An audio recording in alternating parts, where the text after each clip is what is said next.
Greetings, film fans. Today we have a special treat for you in preparation for the 2024 Oscars. My name's Eric Kiska, and I'm your host tonight for a review of the 2023 Best Picture nominated film, Oppenheimer.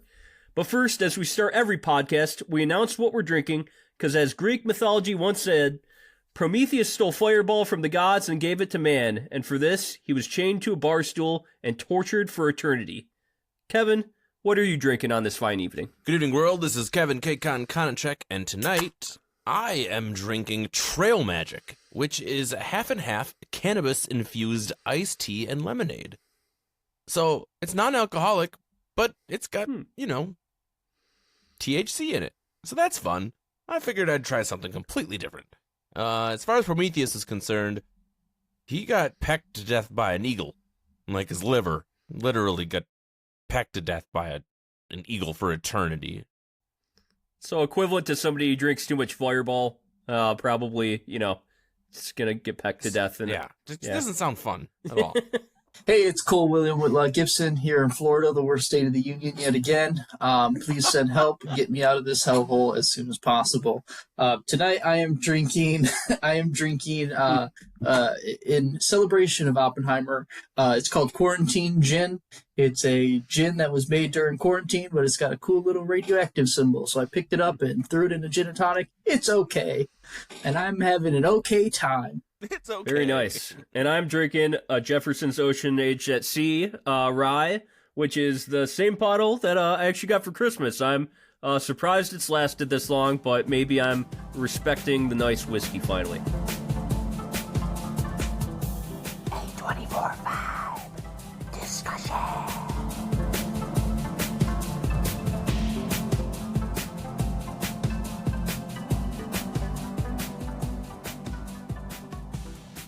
So today, we're reviewing Oppenheimer, which is written and directed by Christopher Nolan and starring Cillian Murphy with a cast of star-studded actors. Oppenheimer came out last summer in 2023 on the same weekend as Barbie, and this coined the wild phenomenon called Barbenheimer that really brought audiences back to the theaters post-pandemic. It is nominated for 13 Academy Awards this year, including Best Adapted Screenplay, as this film was adapted from the book American Prometheus by Kai Bird. Follows the life of J. Robert Oppenheimer, the physicist that was the head of the Manhattan Project that produced the world's first atomic bomb. A couple fun facts: this is the second highest grossing rated R film of all time, making $959 million worldwide, which is second only to Joker, and it's the highest grossing World War II related film of all time. This film was solely shot with IMAX 70mm film, and Kodak actually had to create an entirely new style of film for the black and white scenes, as there's never been an IMAX film shot in black and white. Now, Oppenheimer is broken up into two separate timelines, which are coined with title cards at the beginning of the film, and those two timelines are named Fission and Fusion. Fission and fusion are the two different ways to release nuclear energy. The scenes that are in color are the fission part of the film, and the fusion part of the film is the scenes that are in black and white. And the fusion section of the film starts out with raindrops falling onto a puddle before we see the precursor shots of the Trinity test. Now, Cole, why do you think Nolan chose to start the film with raindrops on a puddle? I think it's kind of like a representation of the film itself, but also of the nuclear reaction and how it kind of has like a, you have this puddle that's made up of all of water, like a giant puddle of water, and one little drop hits the water but causes a massive ripple effect that basically reacts with everything around it. And that's also kind of how nuclear an atomic weapon happens. You start one interaction of fusion or fission, and it causes a cascade effect that results in a massive explosion.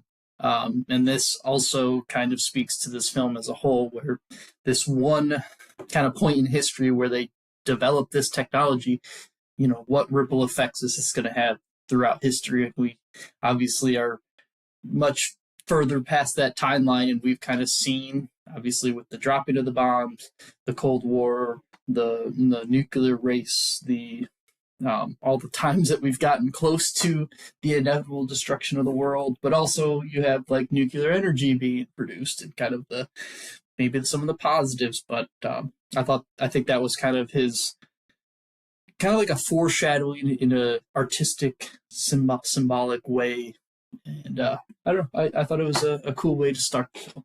Definitely. Kevin, do you think that we're going to die from nuclear war?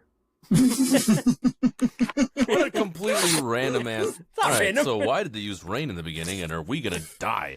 All right, so I think that the rain for me represented kind of a juxtaposition of the fire and the violence that a bomb generally brings. That with the calmness of the rain and the water being kind of a simple representation there, just kind of for me was setting up an opposition to what would eventually become such a violent theme throughout the rest of the film. Rain can also be turbulent and violent in its own right, but it's that inevitable calm before the storm, I guess, for me. And that's kind of where I thought they were kind of leading us. And yes, eventually I honestly believe that the world is going to end under nuclear holocaust. Like, if we don't do that, sure, the sun will implode and blow the place up in billions of years, but that's where we're going to... You know, all those crazy science fiction movies where some terrorist gets a hold of the magical key and drops a bomb, that's going to happen. Like, we have these weapons out there. Someone's going to get their hands on them, and they're just going to, whoop, that's going to be it. So, yeah, sure. Pessimistic. Yeah. Why not? I think on our Mount Rushmore of apocalyptic films, we pointed out like how every generation of dystopian sci-fi, kind of the theme of it changes. Like, I think we're kind of in an environmental dystopian sci-fi era of like film. But in the 60s, there were so many like movies that were worried about nuclear war because, you know, at that time it was fairly new. And then, you know, you had the Cuban Missile Crisis where U.S. thought that they were about to get blown to bits. This film really brings back the paranoia of nuclear war for me. So Oppenheimer jumps around in timelines a lot, and it's also a 3-hour-long film, and I think if we discussed every single scene in depth, then we'd be here for like 5 hours. So instead, I wanted to talk about this in the actual timeline of his life. So let's start with young Oppenheimer, still portrayed by Cillian Murphy. Cole, when you met young J. Robert Oppenheimer, what did you think of him in these initial early scenes? Yeah, I mean, I thought, I think he comes across as a very highly intellectual person. He has almost kind of like a confrontational nature where he likes to be somewhat adversarial with some of his decisions in life. You kind of get, I don't know, a unique perspective on who he is, the younger version of him before he kind of understands the possible impact of his future self. But he's definitely an intellectual man, very smart, very capable. I think it's a unique perspective that I guess I've never thought about, where when you're kind of pioneering into a new science, especially back then, it's, you know, how do you even go about that? And I thought it was kind of a cool look into the veil of something that I guess I've never thought about, where, you know, kind of like programming or computers when those first started coming around. I mean, how does one learn programming or become a teacher of programming or you know, in this case, nuclear science and stuff like that? It's like, well, you just kind of start and get together smart people and see what happens. So it was pretty cool, pretty unique aspect. I mean, I think he had definitely a depression to him. I mean, he did get psychiatric help for 2 years, but he also tried to poison his teacher's apple, which is actually a true story from his real life. Like, I think he got kicked out of school for that too, which they didn't show that in the film. He just kind of went somewhere else. But Kevin, what did you think of J. Robert Oppenheimer when we first met him? Do you think... I think there's definitely like a quote later where he's like, he sees the world beyond the initial world we're in. And I definitely think these early scenes of like nuclear reaction that he's envisioning, that kind of says that. Yeah, I think they did a good job of establishing him as this kind of over-obsessed student who wouldn't sleep and would make mistakes in the lab, but was clearly brilliant. That scene where, you know, he just is thinking about the atom and then all of a sudden just smashes his beaker and gets reprimanded by the teacher and misses out on the lecture. Like, that was all something that a young man would do who's obsessed about something. I think that they did a great job of kind of giving us that perspective of where he clearly knew that something was out there, but didn't really know exactly what it was. And we get that Cambridge wasn't the right fit for him. And he goes on to do all of the other things that we see later in the film. But I think they did a good job of establishing him as that kind of, you know, harebrained, little bit off of center from the norm, and needed some wrangling and some teaching to get to that point. So I thought that was well done. In a film I saw from this past year, also called American Fiction, it's also another Best Picture nominated film. They say in there, like, being a genius can be incredibly lonely. And I definitely think what Gene Tatlock says later, you just need to get laid, actually was kind of true. He just needed somebody to kind of understand him. And nobody really did at that time. But the next part of his life is his time post-college, where he becomes a professor at University of California, Berkeley. It's revealed to us in the security hearing that he basically built this program from the ground up. There's also several scenes of him outside of the classroom going to communist parties, and this is where he also meets Gene Tatlock, portrayed by Florence Pugh. So, Cole, what did you think of this part of his life? Talk to me about kind of these scenes and the man that Oppenheimer is becoming. Yeah, so I didn't have, I guess, too much of an in-depth knowledge of Oppenheimer's like life story. I obviously knew about him with the Manhattan Projects and all that stuff, but it was pretty cool to see that. Did not know that he was like, I guess, how all this Communist Party stuff got roped in. His interest in it seemed to be of like the intellectual nature, which definitely fit his, him as a character trying to understand and understand different people and ideologies and stuff like that. And definitely during that time, I think communism was a new growing fad. And, I think we all have heard the kind of the joke of when you go to college, you become a communist type thing or more liberal. So it kind of definitely seemed to fit that. And then I liked how Christopher Nolan did those kind of time jumps to give you the bits and pieces of how this small interactions, or maybe not so small interactions, of his past kind of are weaponized against him in the future. Which is sad to think of, someone that did so much for the American military and all that stuff. Gets questioned about, an event that he went to with some coworkers and, met a girl that he, fell in love with that could be weaponized and used against him in the future. But, for sure. Yeah. Kevin, talk to me a little bit about his relationship with Gene Tatlock, and also kind of, let's delve into the sex scene a little bit there. I feel like that was a very unique sex scene. She makes him read Sanskrit, and that's where we first hear the "Now I've become death, destroyer of worlds." So let's kind of jump into her relationship a bit. Yeah, so obviously, not obviously, but so Gene Tatlock is a communist. They are introduced to each other through, I think, Oppenheimer's landlord, or Gene's landlord. There's a landlord involved in there somehow. And she's a psychiatrist. The point is that she is his love affair, even through his marriage. Afterwards, she's still involved in his life. And there's the violent end to her as well, which is kind of touched on in the film, whether it was suicide or whether it was someone else. That's the question that the film asks.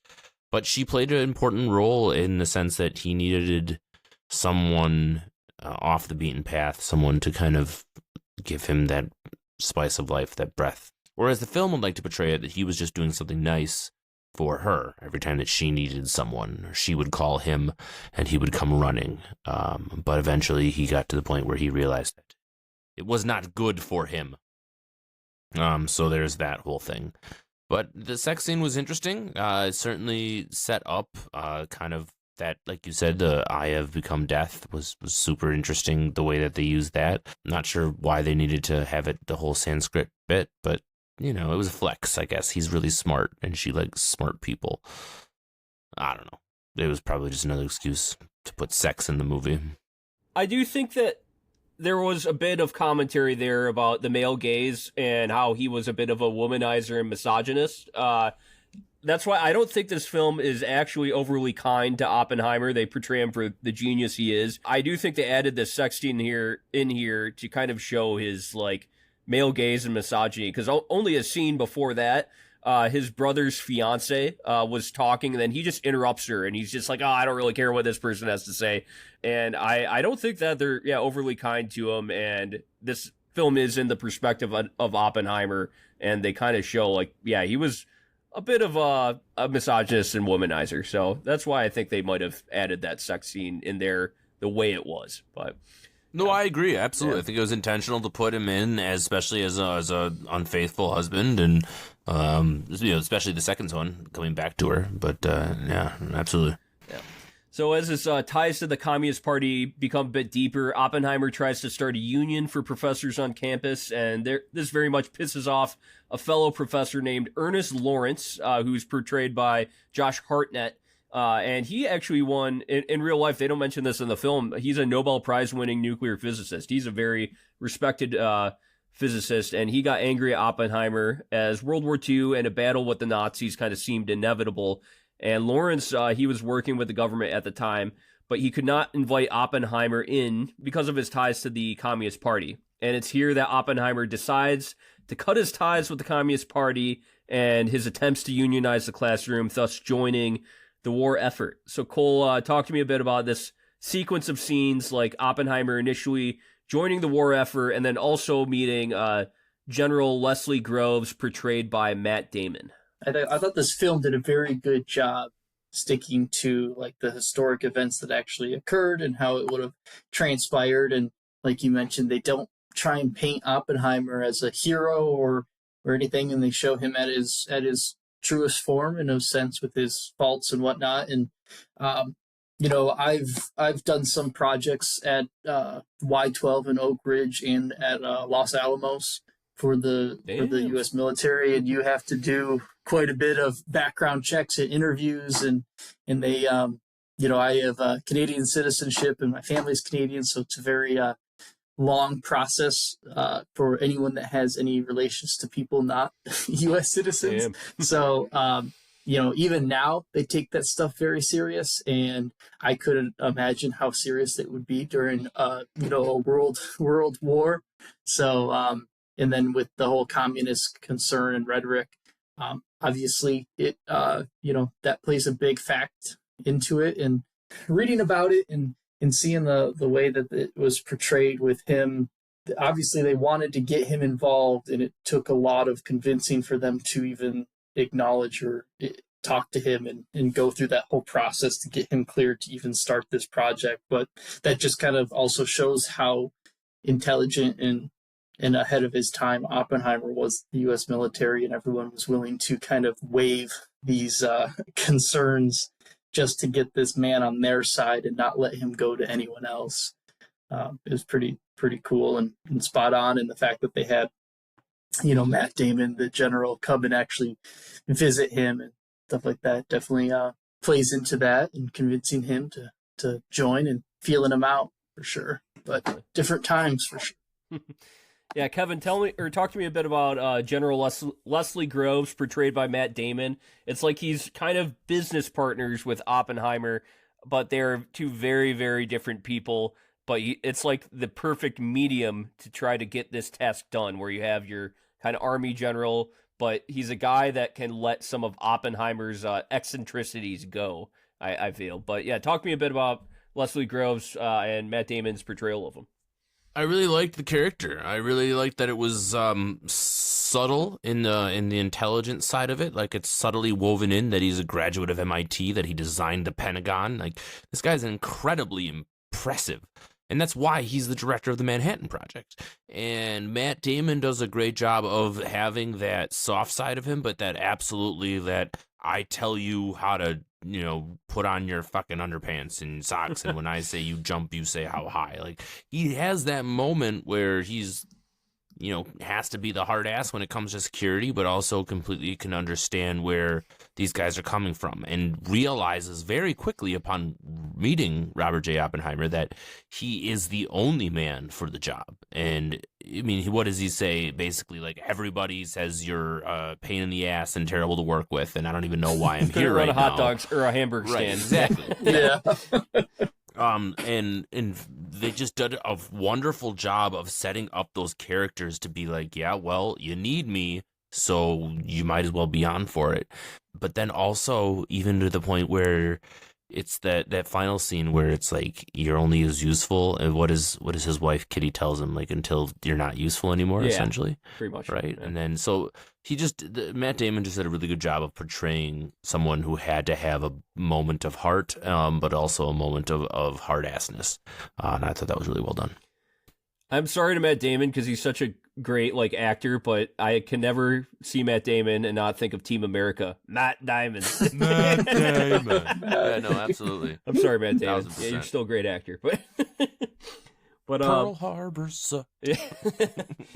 So now Oppenheimer is tasked with the creation of the world's first atomic bomb, and as he's wanted to do his whole life, he gets to pair physics with New Mexico, as we learn that his family took him to New Mexico, him and his brother, when they were kids, and he also still likes to, go horseback riding and camping there. But he gathers a team of scientists, and the government creates a camp for him in Los Alamos, New Mexico. And this is named the Manhattan Project. One of those scientists, Edward Teller, is played by Benny Safdie, one of the two brothers that directed two A24 films, Good Time and Uncut Gems, and it's pretty cool to see him in here. But Cole, I know you're a fellow engineer and lover of history. Talk to me a bit about the Manhattan Project and the way, Christopher Nolan portrays it in this film. Yeah, I think he does. He obviously did his research. He did a ton of research into it because the Manhattan Project is such a cool undertaking that the U.S. military did and the government did. That they essentially built 3 sites in Hanford, Washington, for the plutonium refinery, Los Alamos, where they did all the testing of the nuclear bombs, and then Oak Ridge, Tennessee, where they did the uranium refinery, and they built literal cities, which you can see, they depict it in the film, where they brought whole families, where they had the schools and churches and housing for everybody, and they built these secret cities to have the brightest and greatest minds of a generation to all congregate in one place. And you'll probably never see that again. And part of the reason for that is, one, we're not in a world war, but also the advent of the internet has allowed us to have this accessibility. And I think you kind of get some of that in this film, where when you are able to get all these minds to interact and come together, you're able to accomplish essentially the impossible, which is develop a nuclear bomb before anyone else did, even though you had the later start and put in so much resources. And nowadays we have Zoom, which essentially allows for these secret cities to exist where everyone's allowed to interact. And we see these great jumps in science and industry so quickly because we're allowed to, have all these great minds all working together. But the depiction of how fast they built those cities is kind of to truth. They turned these places overnight into these towns that no one knew about. And the only way you could get in and out was, they had badges. Even the kids had to wear patches and badges on their shirts, which you see throughout the film. They had, high security. You couldn't come in or out. They were a self-sustaining town. And they talk about only everyone. Compartmentalization. Yep. That's the word that I could not figure. That part is so true, where you had people working, when I was in Oak Ridge, I, saw some of the facilities and they talked about the history, and you had the women were employed, and they were basically working on these machines where there was a dot, there was kind of a gauge, and they would just turn this knob to keep this gauge within the green zone. And they had no idea what they were doing. They were never told what they were working on. No one knew what they were processing. But meanwhile, they had hundreds of women essentially working as a giant computer to keep the uranium from basically falling apart and having a cascade effect as they're refining it. And they just had 100 women turning these knobs, and they had no idea why they were doing it, because they were just told, this is important to the U.S., we're going to pay you to do it. And they just accepted it and moved on. Well, nowadays, that's never going to happen anymore. And it's very cool to see them show that in the film, and how, they had all these people working together and built these towns, and just the high stress without even knowing what they were doing. It's very cool, very unique. And I was very excited when I heard about this film being made, and kind of waiting to see how they portrayed some of the stuff, and just how impressive it really was to get this completed. And yeah, like also just Christopher Nolan's technical mastery of portraying all this too, just so good. I don't know, one thing in this film that just blew me away was just the practical effects and his merriment of practical with CGI, and to make an atomic bomb in film, to make an explosion in film that large is near impossible, because if you make an explosion in reality and scale it doesn't look right because the flames don't move, everything's slowed down, and but he's able to marry this like CGI with practical and just develop these beautiful shots and scenes, and took something so destructive and horrible of like the atomic bomb and made it look so beautiful and just, I don't know, it's just amazing. Definitely. And but during these beginning scenes of the Manhattan Project, there's a meeting, the first chronological meeting between Oppenheimer and Albert Einstein, first chronological meeting in the film. Edward Teller comes to Oppenheimer with calculations that signify that detonating an atomic bomb could cause a chain reaction to light the entire atmosphere on fire. Now, Kevin, talk to me about this idea, because I think it's like a large symbol of the film too. Anytime you have the possibility of ending the world with the decision, and you only have theory to base your decision one way or another, yeah, there's going to be a whole lot of question. And they did it in such a way where it made it a really big deal, but they could also push it off in just as quickly as the idea came up. So it was posed as like could this happen? Yeah, let's run the math real quick. Well, it's near zero. Oh, it's fine. Because they treated it like just a scientist would, where it was like from a total mathematical certainty, like, no, it's fine. They wouldn't have continued with the project if they thought there was any real possibility of doing it. But of course, for Hollywood, right, and for Hollywood and for having those moments, yes. Anytime you're dealing with the unknown in this circumstance, could it happen? 1,000%. But I think it also begs the question, not just should we do it from the sense of should we risk blowing up the world, because the last line in the whole film, which I don't know if you're trying to allude to this or not, is the conversation between Albert and Oppenheimer, where he's like, do you remember the day that we thought this was going to happen? Yeah, well, I think it happened. Yeah. Well, that's the metaphor, right? Does the opening of the atomic Pandora's box equal, the death of the world? I mean, you asked me in my first question, do I think the world's going to end in atomic fire? Yeah, probably.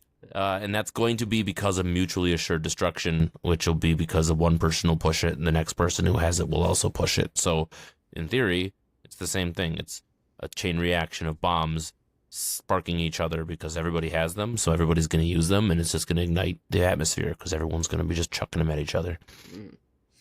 Yeah, no, I definitely think, like like we were saying, the raindrops on the puddle at the start of the film, it's kind of like a signifier. This film is about consequences. It's about how we deal with consequences. Like at one part too, it's just like 300 years of physics all culminated in this. It culminated in an atomic bomb, the ultimate destructive power.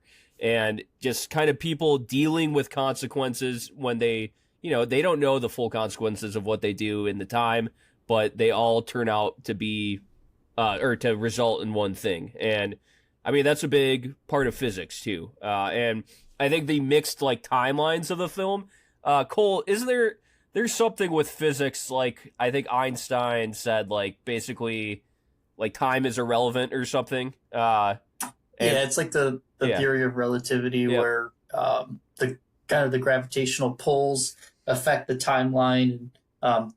If you watch the movie Interstellar, they really break that down, I think, very well, where they talk about how the gravity it slows down particle movements, which then slow down time, and time is kind of a concept affected by gravity versus, it's not a unstoppable force. It actually is something that can be somewhat controlled with gravity and science and stuff. And it plays into this especially where he's talking about when you get into the quantum physics and get into the Marvel Cinematic Universe of all the multiverses out there, where there is a potential of that nuclear bomb. They went off and it completely destroyed the world, and we're living in the alternate reality of that, essentially. And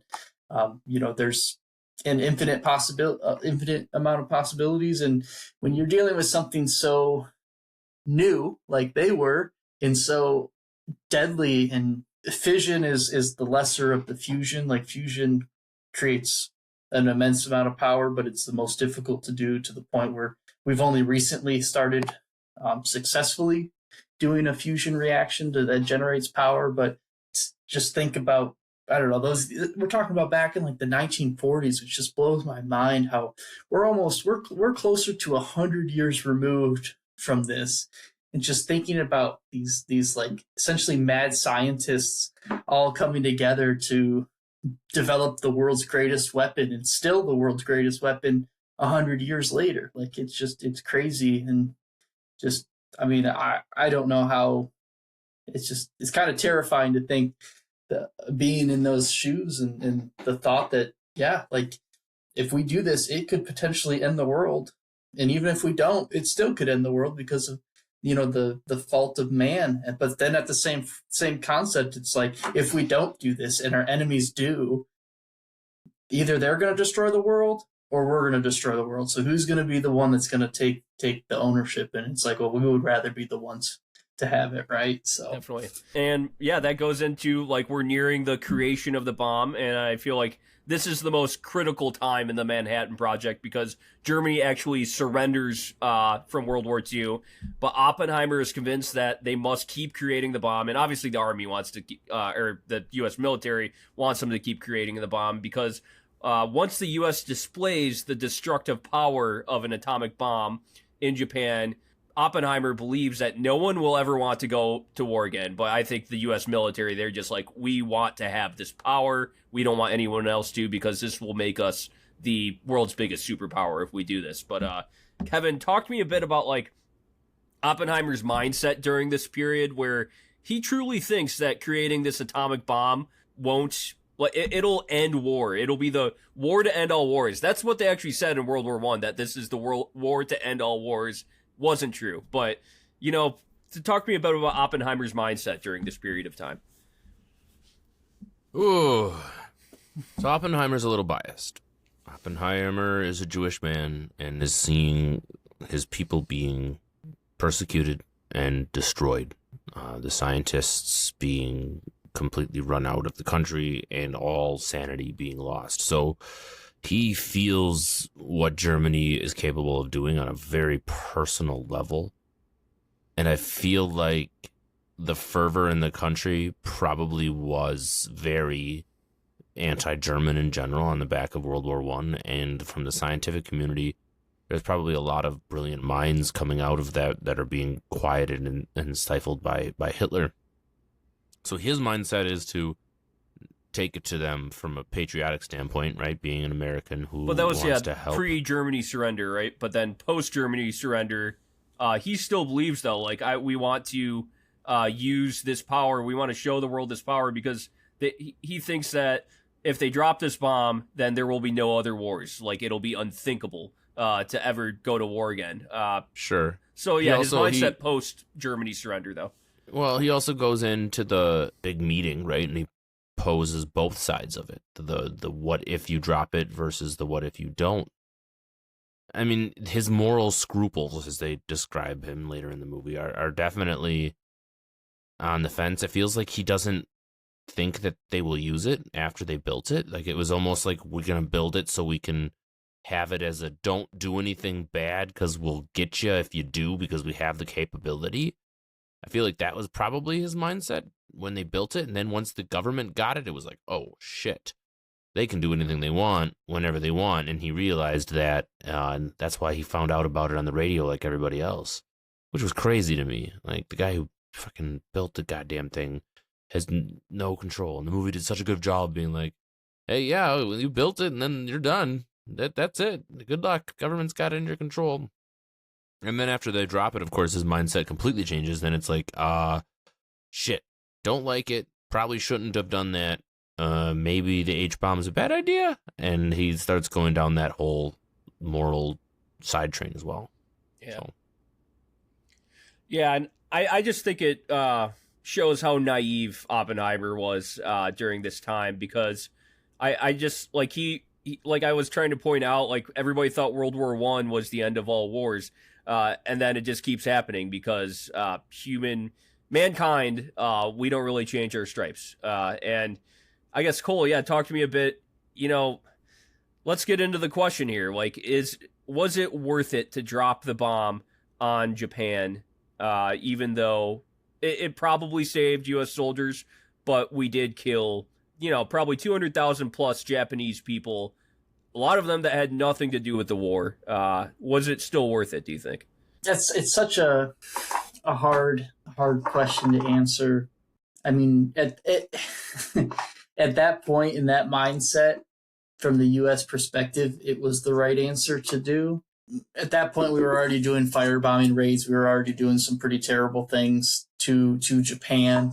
We did it not to stop Japan. We claimed it was to stop Japan, but to mostly just to show the world our might, and then also to use it as a science experiment. I mean, part of what they don't really touch on it after, but we dropped the bomb, and then it's the first time in history where a country basically decimates another country, but then goes in and rebuilds it and supports them.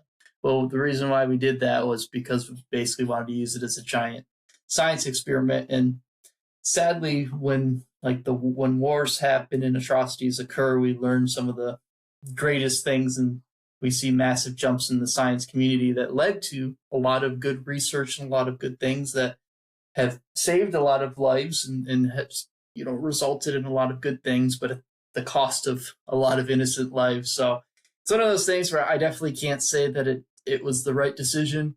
I mean, it also helped in a lot of ways, in kind of the convoluted way to make yourself feel better about something terrible, sure. Right?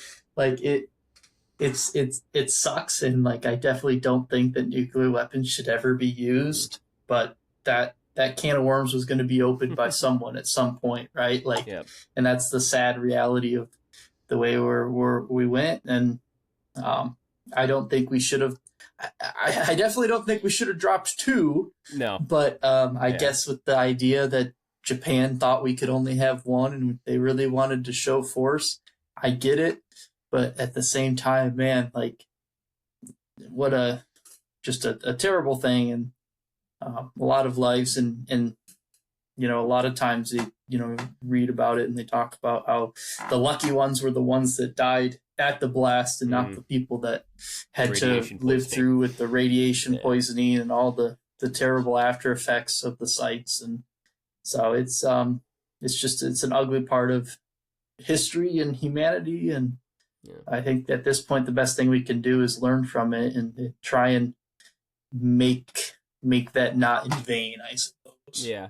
And I love how they have the scene of how arbitrary it was to pick Hiroshima. Like, there was that guy who was just like, no, not Kyoto. I went on a honeymoon there with my vacation. Wife. It's beautiful, very historic, cultural significance. Yeah. It's just like so arbitrary. Yeah. So and again, back then, when you're in a war, and the Pacific Theater of War was one of extreme brutality on both sides. You get to a point where it becomes very desensitized, and those kind of conversations just become the norm. I mean, we kind of saw that during the Iraq-Iran war with some of the kind of our culture with the Middle East, and kind of some of the desensitization that occurred, and some atrocities that occurred there that kind of became the norm. Mm-hmm. Yep. Yeah, just.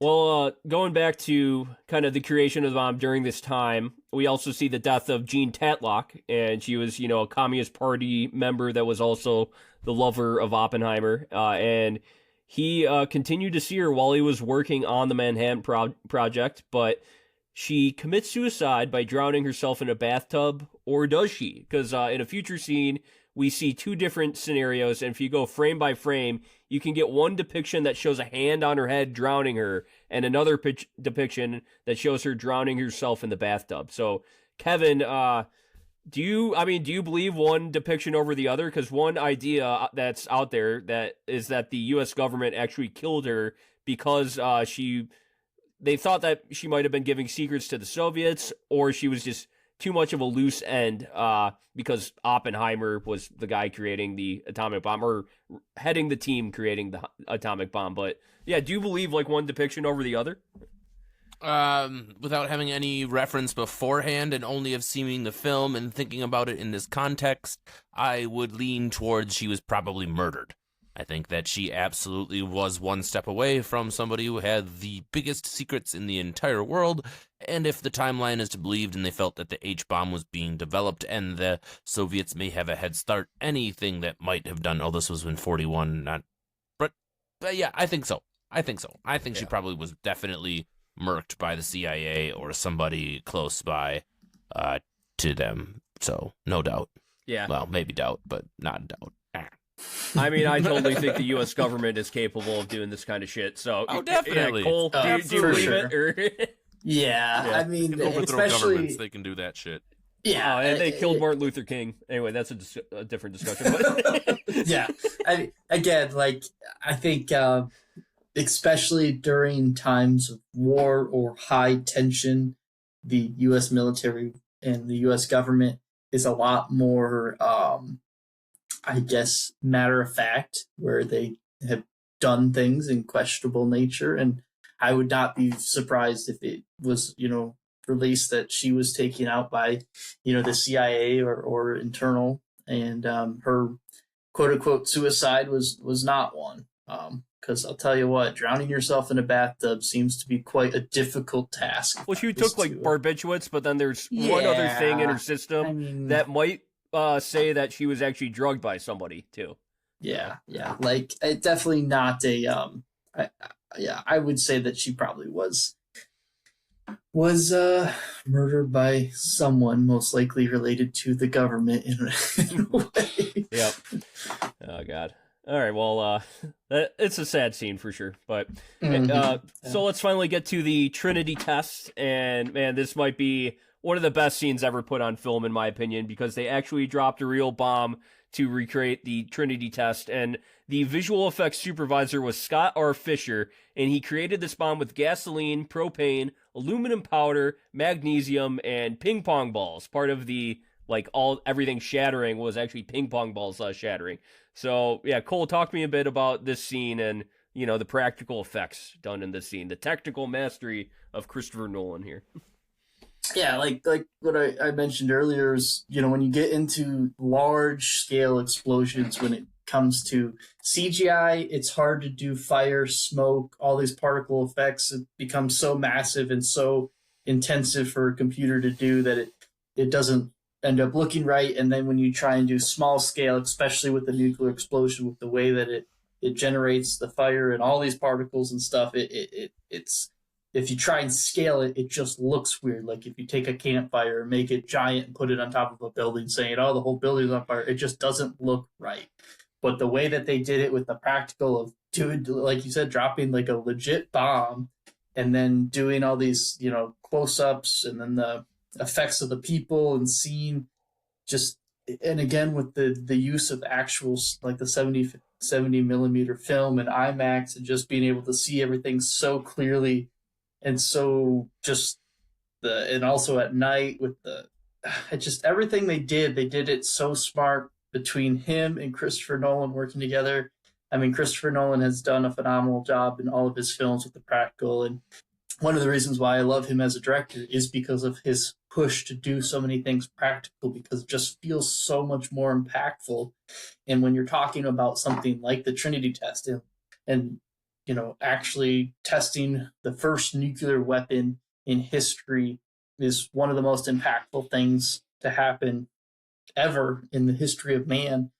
Trying to put that on film seems to be like an impossible task, but somehow he was able to capture it with all those techniques that you mentioned. And it just, I don't know, it's something about it just is so, it's terrifying, but beautiful at the same time. Right. And it's just, and I also love that this isn't the end of the movie. This is like the end of the first movie. Like this movie is literally two movies in one, and they're both so good in their own way. And then, this is kind of the transition from, well, the first film is ending. The Avengers of the nuclear program have come together, and did their task, and now you're seeing the end game of the aftermath, so to speak. So just so good, and it's so well done. And man, I just can't give them enough credit. And I mean, they're gonna win a ton of awards for it. I'll tell you that much for sure. Yeah, and all that fast, like the fast cutting,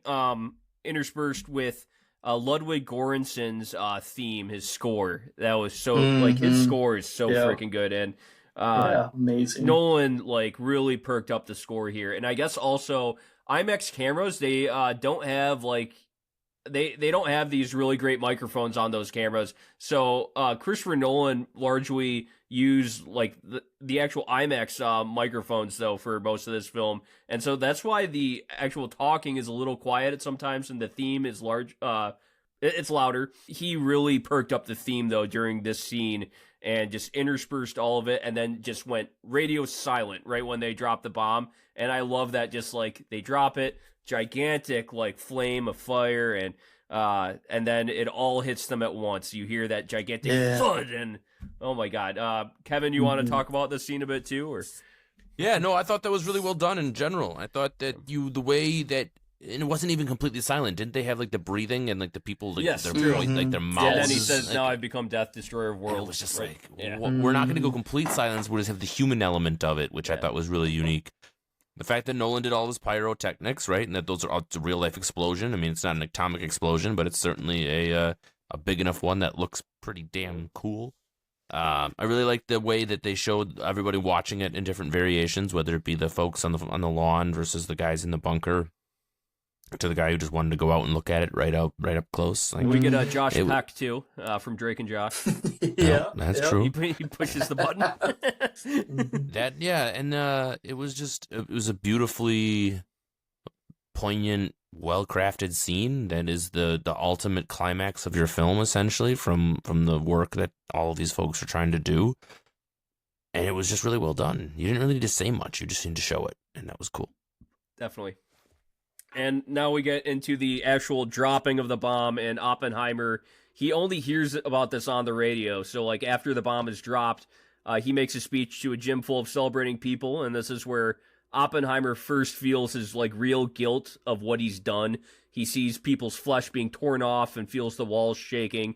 And when I say what he's done, he really just headed the team that made it. Like, he was not the guy that even made the equations to make the bomb.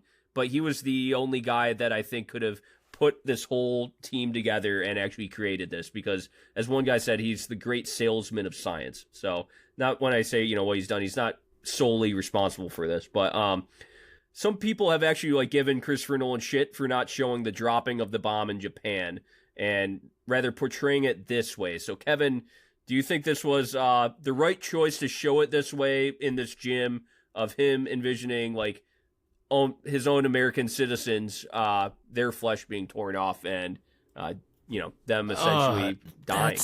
That's tough.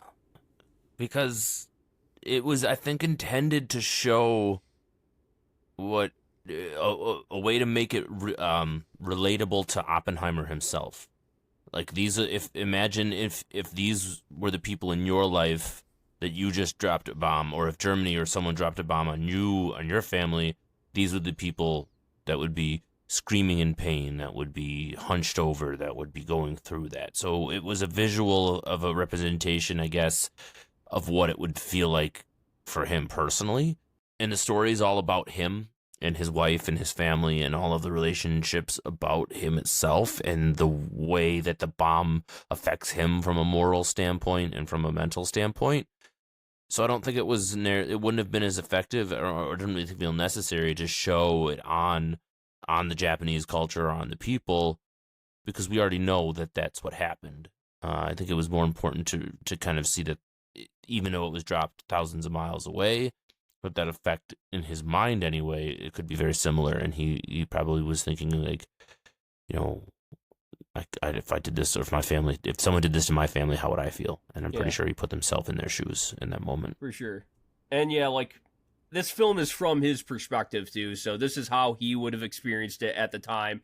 And I just think the people complaining about, like, they should have showed the bomb getting dropped on Japan, it would have turned into like a snuff film at that point for 10 minutes. Do you really want to see all these people, like actual people that were portrayed in Japan, getting burnt alive? Like, I don't think that was necessary. It's not. And they put in that small amount during the testimony where they described what happened to them at the moment of impact, and like that was enough. You didn't need more than that, but it was still like they put that very graphic description in there, and that was just all you had to have.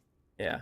And I almost feel like, yeah, in that gym scene, he was like envisioning also dead Japanese people. Like, I think he was seeing all of them as if like they weren't just his fellow countrymen, but they were just humans, like seeing the damage to, he was seeing the damage to fellow humans throughout the world, and kind of nationalities evaporated. And it was, I thought it was really well done. What about you, Cole? Yeah, I mean, I think if they, I mean, I think the only thing they could have done is use the footage from the Enola Gay of like the bomb being dropped. But what is that really going to show? It's not going to show necessarily the atrocities. And then if you try and show the like atrocities of what happened, it becomes like a snuff film, in maybe even like a glorification of that, and that's not what you're trying to do. And again, Oppenheimer wasn't there when they dropped it. He understands the implications afterwards, and I think seeing the people around him, in his mind, see the effects of it is in a way more powerful. And again, I think if they tried to show the bomb hitting Japan, one, it would be a lot of CGI, it would be a lot of stuff, and I don't think it would necessarily have done it justice, and maybe even toned down what actually happened and how terrible it really was. So I don't know. I don't think it would have added anything to the film. And in that scene, the woman that's like her skin is melting off is actually Christopher Nolan's daughter. Oh yeah, and shit. he talked about using that as that's in his own way, it being close to home for him in a way, and using, obviously he got his daughter into the film and whatnot, but having her melt isn't necessarily probably the best way to want a family member in it, but it shows the impact and kind of makes him connected to it more as the director. And I thought it was very well done. I don't know how you complain about it, to be honest. For sure. And again, it's not like he was there, so he wouldn't see the atrocities. He could only envision what the atrocities were from. Definitely. So. All right, well, now we get into the post-World War II timeline of this film. And side note, I'll try to keep this short because we've already gotten through an hour here. But anyway, this was interspersed throughout the film, but basically Oppenheimer met a man named Lewis Strauss at the start of the film, who was portrayed by Robert Downey Jr., and he was a director at the Institute for Advanced Studies at Princeton. And, this first meeting of Strauss in the film is Strauss looking, or part of it is Strauss looking at Oppenheimer, having a conversation with Albert Einstein, and then Einstein walking away kind of by him. And Strauss totally just thinks like this whole conversation was about me. But Kevin, talk to me a bit about Strauss, kind of how this introduction to him, he was so petty. Talk to me a bit about Robert Downey Jr.'s portrayal of Strauss, too. Oh, man. I'm a big Robert Downey Jr. fan in general, and this role, he just did such a great job of kind of shedding this previous image of this Iron Man or Marvel nonsense that he had going on. He did such a brilliant job of kind of diving into this character, representing what it basically is, a slimy politician, and doing a really great job of kind of giving this performance in a small amount of time, meaning that it was really concentrated on the screen time that he did have. And it was just, seamless. He did a good job of being an antagonist, of being someone that you wanted to, set against Oppenheimer from a hero versus a villain type of perspective. I came away wanting to learn more about him from a historical standpoint, like really wanting to know more about him, how he got to be where he was. Was it truly just a petty, I don't like you, so I'm going to try to ruin your entire professional career? Like, that felt a little bit over the top, but it probably was rooted in a whole lot of actual real life nice to it, or nicety to it. Casting wise, I mean, you couldn't have asked for a better person for it, right? I mean, he really enabled this guy, or embodied this guy completely. And I would like to dive more into his character, to be honest with you, because I don't think we got enough. I'd like to know more. For sure. I mean, and in this next part, or other parts interspersed throughout the film, we see Oppenheimer and Strauss were both on the Nuclear Energy Commission, and basically it's a committee that just advises the government on what they should do with nuclear energy. But Oppenheimer's pro-nuclear disarmament, and he's against creating the hydrogen bomb, and Strauss is for nuclear power and creating the hydrogen bomb. And Oppenheimer obviously is showing he has continued guilt about the weapon of mass destruction he helped give to the world. So, Cole, talk to me a bit about these scenes and kind of the souring of the relationship between Oppenheimer and Strauss. I mean, when I first heard about this film and all the accolades, everyone was talking about Robert Downey Jr.'s performance, and I thought he was a much bigger part in terms of time on screen, but his time on screen, as little as it was just so impactful, and that relationship was so interesting and so fun to kind of see that dynamic of kind of like a cat and mouse type situation, and how obviously Lewis Strauss is very, very like pro-American, pro-patriot. We need to have it before anyone else, and is still in that very post-war mindset. Oppenheimer is obviously seen kind of not necessarily the error in his ways, but the dangers of what he's unleashed, and now he's trying to corral it.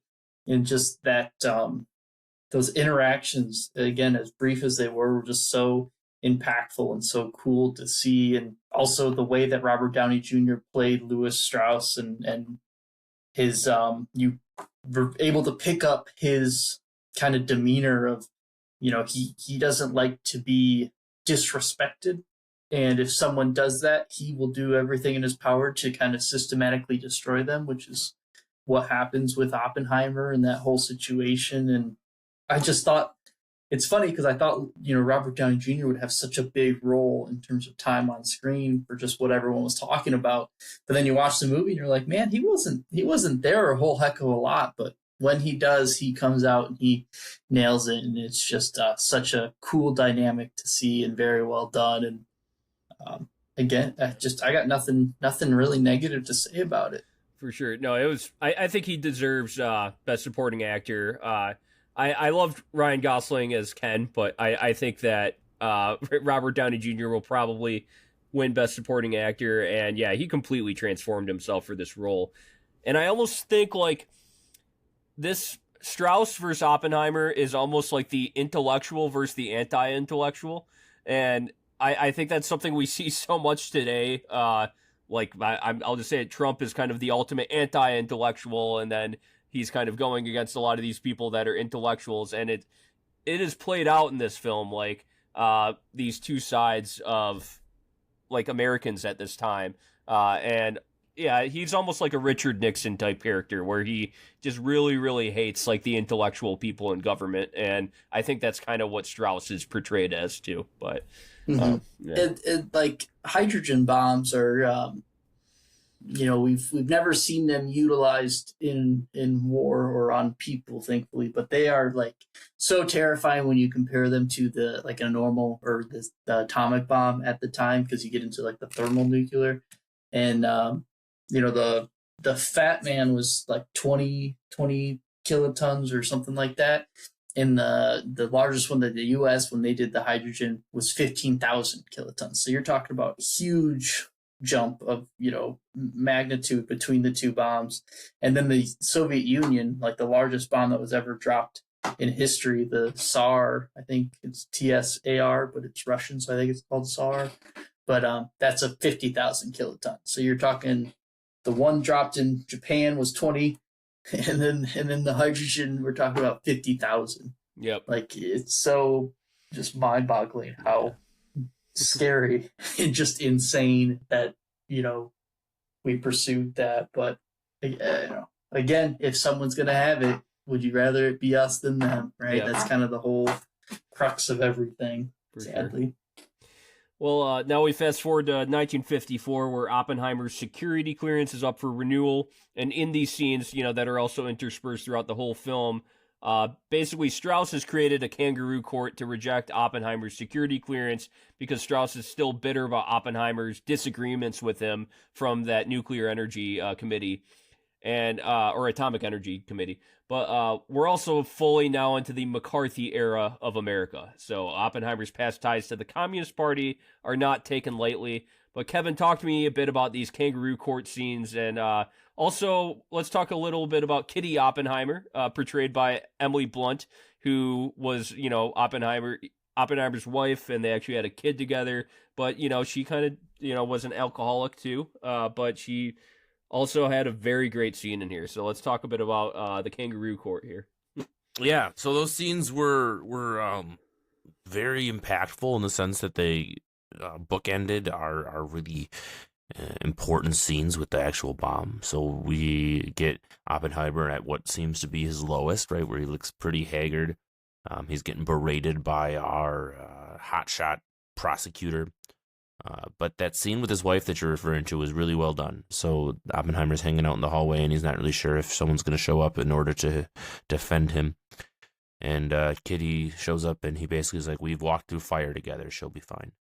And sure as shit, she starts a little nervous, but then knocks it out of the park in a great scene where she's just basically defending her husband's honor, defending the whole right to not be judged for your whole life. And it really felt like they did a good job of making it feel like that was a kangaroo court, that it was an unfair trial, that he was not going to get a fair shake. And it was simple, but really well done. Even to the point where the guys in the back who were watching, just like their facial expressions and some of the small comments that they had, the other members of the committee were just well noticed. So just good body language, acting, and things like that. So just good scenes. Yeah. And she had a great line towards the end there, like, "Did you think that if you let them tar and feather you, that the world would forgive you? It won't." And that kind of just shows like his immense guilt about everything that he has brought upon the world by helping create this bomb. And she is a very crucial character to this film. And I guess there are people saying she wasn't written into a full character. I do think she was, but to each his own. But finally, we get the Senate confirmation hearing for Louis Strauss, who is up for a cabinet appointment for Commerce Secretary in the Eisenhower White House. And here's where Strauss's character and his pettiness are fully revealed by David L. Hill, played by Rami Malek. And I think this touches a large theme on, like I was saying, these scientists versus politicians, these intellectuals versus anti-intellectuals. But Cole, talk to me a bit about kind of these scenes towards the end here. Again, Robert Downey Jr. in these scenes just absolutely kills it. In the scenes where he goes back into in between the kind of the breaks, and he has this like kind of breakdown after Rami Malek just like tears him apart. And when Rami Malek, or is it Rami or Rami? I think. Rami. Jeez, I can't even get it right. Rami Malek first shows up in the film. He's like kind of just a side character, and I'm like, oh hey, like it's that guy, and then you never see him again. But then he shows up, and he's like kind of the voice of reason for Oppenheimer, or I guess for the scientific community against Robert Downey Jr., against Louis Strauss, and kind of talks about how the scientific community is terrified of this McCarthyism and this guy, and how he's using his political nature to essentially control and scare people. And sadly, we're seeing the same things even now in modern politics, with a lot of the China scares, and kind of anyone that isn't just like a standard American getting pulled into questioning for all sorts of things. And the McCarthy era was definitely a scary one, I would say, and we still see that today, where everyone's got an agenda, and if you're not, I would be very cautious to take any politician at their word, and not understand that they have a second agenda behind everything they do. For sure.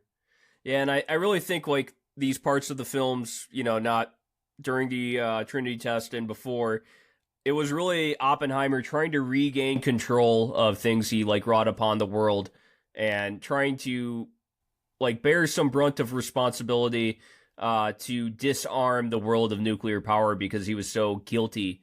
He felt so guilty about what he helped create. And I do think like these ending scenes, they show how petty Louis Strauss was, but they also show that Oppenheimer put himself through this great ordeal just because he felt so much responsibility for doing this. And I think it was him trying to regain his power at the end of the film too. But so let's get to the very ending.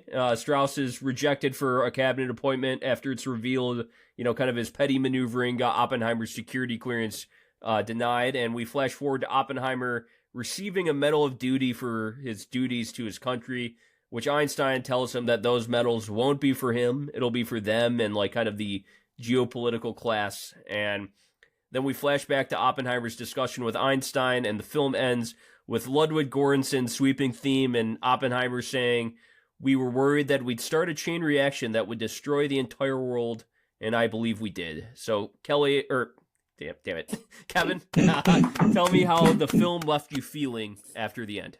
Kind of the way it made me feel from the beginning, meaning that my opinion throughout the entire film was kind of through and through the same. I felt vindicated in the sense that Oppenheimer got what seems to be the better end of that fight against Strauss. He was, a mean-spirited, evil little man in the end of the day, and it's glad that Oppenheimer's entire legacy wasn't tarnished by someone who held a grudge. So that made me feel good. Morally, I've always thought about this question ever since, thinking about history throughout all of time, whether it's morally right to use a bomb, whether you have the bomb. I mean, I mentioned it earlier, but mutually assured destruction. So the idea that everybody has it because everyone knows that they will blow each other up in the moment that it happens. That does ensure worldwide peace. So that is not wrong when he says that this will ensure a peace that man has never known. Well, that's the case. Whether or not the Japanese would have stayed and never surrendered, and all of the folks that would have died throughout that whole process, and all, who knows? It's no way to know. But this movie did such a great job of making historical context real. And how I felt at the end was just like, man, this world's still going to end by a bomb, one way or another. So that's it. That's how I felt. A little hopeless, to be completely honest with you. Yeah, I don't think it definitely didn't bring complete peace. Like, we still had the Vietnam War we had the Korean War right after too. We had Iraq War. We had we do drone strikes every day now. So, but like, we're just doing as much as we can without dropping an actual bomb, and it might lead to, or dropping an actual nuclear bomb. It might still lead to it, but Cole, yeah, tell me how the ending left you feeling too. This whole film and like the ending was just it's very powerful. It makes you think. I think it gives you a lot of context to a lot of history that a lot of people probably aren't privy to, and I think it kind of opened their eyes and put it in a very entertaining and exciting way, which I think is good. But man, yeah, I tell you what, it definitely makes you think and puts a lot of perspective and a lot of fear back into the idea of nuclear war. I mean, like you talked about in film, like post-apocalyptic films and all that stuff, they were so hard into the nuclear wastelands and all that stuff. And now we've transitioned into the environmental impacts, which is, again, equally as powerful. I mean, we really messed up our environment, and we're continuing to do it, and we're now living with it and trying to repair it. And but man, this definitely reawakens that notion that between Russia, the U.S., and some other major powers, I mean, there's literally thousands of nuclear bombs across this globe, and two have been dropped in all of history, and they were so destructive, and they're a tenth of the magnitude of the ones that exist now. And it's just it definitely makes you think about the doomsday clock and how close we're getting to midnight, and with all the turmoil we have in the world today. And it's just I don't know, it definitely makes you think, but it's very powerful and just a very well done ending. And I think it I don't know, it's everything about it is just too good, but also too sad. For sure. And I guess we'll get into our ratings. I'll keep it short and sweet. I agree with people that say this is one of the best films of the century. I think it'll win Best Picture, and I think it should win Best Picture. I think it's definitely bringing like historical context of this time in history back into the forefront of our minds. And it was so well done by Christopher Nolan. Like I just kept saying, the technical mastery of his directing and how he kind of the visual effects throughout all of this, that he hired the right people to put in place. The score by Ludwig Göransson, so fucking awesome. And this whole ensemble cast does so well, and including, Cillian Murphy, I think he should win Best Actor. I'll give it an A+, and it gives me so much food for thought, and I love history, and it's one of those historical films that I think will be remembered for, as long as film is around. And he definitely created something timeless here, in my opinion. Kevin, let's get your rating. Yeah. Going into this film with the anticipation of knowing all of the Oscar all of the buzz, knowing that it was a 3-hour epic, knowing that I had to really commit to it, I was a little cold feet, almost trepidatious. I almost didn't really want to do it because I was like, man, do I really got to? But once I started in, it wasn't hard to get hooked. Like, it was right away from the very beginning, where the lines and the acting and the cinematography and the blocking, everything that put together made the film entertaining to me, and I wanted to learn more. I was hanging on every hook, every word.